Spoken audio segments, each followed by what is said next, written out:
It is currently April 2011 at the Nielsen farm, and there's quite a bit of flooding this year. Here's our driveway, not too bad right now. These are the good puddles. This is the house. It's flooded in those trees. Our pond's overflowing. This pond's overflowing. Me and Dad are gonna go give a tour of the flooding around our farm. Alright, there are 3 ways to get out of our house. This is the first way when you go west down toward Brent Haynes' house. Me and Dad were here a couple hours earlier and there's already more erosion than there was before. So this is the intersection. This is from our house. This is to Brent Haynes' house, which is clear. This is going straight on a quadding trail, and it is literally like a river. This is another way.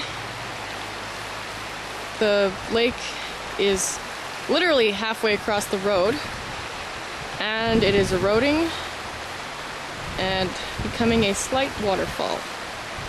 So pretty soon there will literally be no road if this keeps up.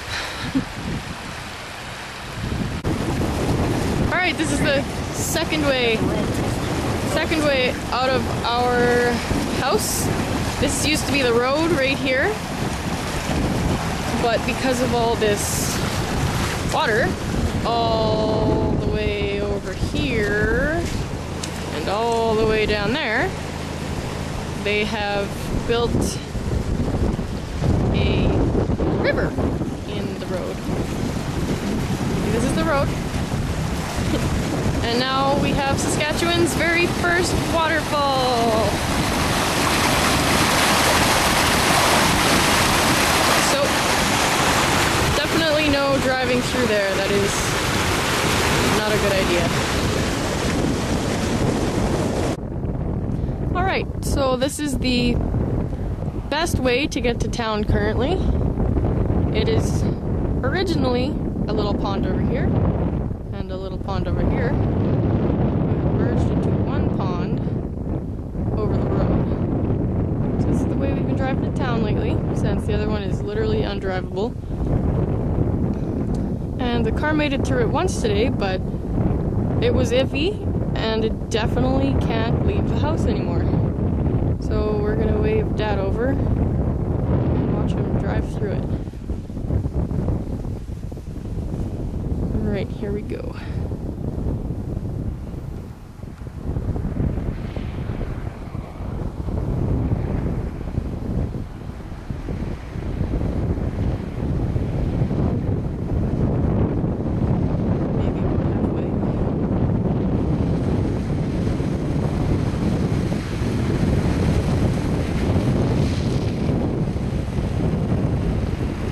And there you have it. We are flooded.